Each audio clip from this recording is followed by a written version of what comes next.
मंत्र्यांनी केलेल्या दुष्काळी दौऱ्यावर मित्र पक्षानं तीव्र नाराजी व्यक्त केलेली आहे। शिवसंग्राम संघटनेचे नेते विनायक मेटे यांनी काही मंत्र्यांनी भाजपच्या चारा छावण्यांना भेट दिल्याचा आरोप केलाय। शिवाय दुष्काळग्रस्त बीड, उस्मानाबाद आणि लातूरला 1000 कोटी देण्याची मागणी देखील केली आहे। या संदर्भात विनायक मेटेंशी बातचीत केली आहे आपले प्रतिनिधी माधव सावरगावे यांनी। मुख्यमंत्र्यासह अख्ख्या मंत्रिमंडळाने मराठवाड्यातील बीड, उस्मानाबाद आणि लातूर जिल्ह्याचा दुष्काळी दौरा केला। या दौऱ्यामध्ये शेतकऱ्याला काय मिळालं हा खरा प्रश्न आहे। पण या दौऱ्यानंतर घटक पक्षाचे नेते नाराज झालेले आहेत। आपल्याबरोबर घटक पक्षाचे नेते विनायक मेटे आहेत। काय सांगाल की ही भीषणता तुम्ही दररोज अनुभवताय, या चारा छावणीला तुम्ही दररोज भेटी देताय। काल मुख्यमंत्र्यासह मंत्र्याचा दौरा झाला, तुम्ही या दौऱ्याबाबत समाधानी आहात?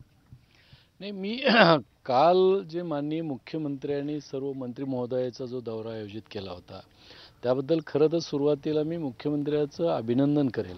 परंतु दुर्दैवाचा भाग असा आहे की मुख्यमंत्र्यांनी सर्व मंत्रिमंडळांना आदेश दिल्याच्या नंतर मंत्री महोदयांनी खरं तर या दुष्काळी 3 जिल्ह्यामध्ये तालुक्याची परिपूर्णपणे माहिती घेऊन तिथली काय व्यवस्था आहे दुष्काळाच्या पार्श्वभूमीवर प्रशासनाने केलेली याची माहिती घेणं, अनेक कामांना भेटी, चाऱ्याला भेटी, पाण्याच्या स्रोतांना भेटी किंवा छावण्यांना भेटी, जलसंधारणच्या कामांना भेटी, अजून रोजगार कुठं उपलब्ध होऊ शकतो त्याची भेटी किंवा पुढच्या काळामध्ये कुठं कधी आता पाणी कसं होऊ शकतं, स्थलांतरित काही आपल्याला काही होऊ शकणार आहेत का।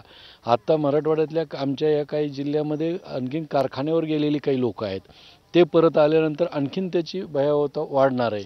जनावरांच्यापासून, पाण्यापासून ते चाऱ्यापासून ते हाताच्या कामापर्यंत त्याचं नियोजन काय, याच्याकरता 1 आणि 2 तासाचा दौरा धावता हा पुरेसा नाही। इथल्या लोकांच्या समस्या फार वेगळ्या आहेत, भीषण आहेत, कठीण आहेत, तर याला वेळ देणं अपेक्षित होतं। मुख्यमंत्र्यांनी तेच सांगितलं होतं, दुर्दैवाने अनेक लोकांनी ते पाळलेलं नाही।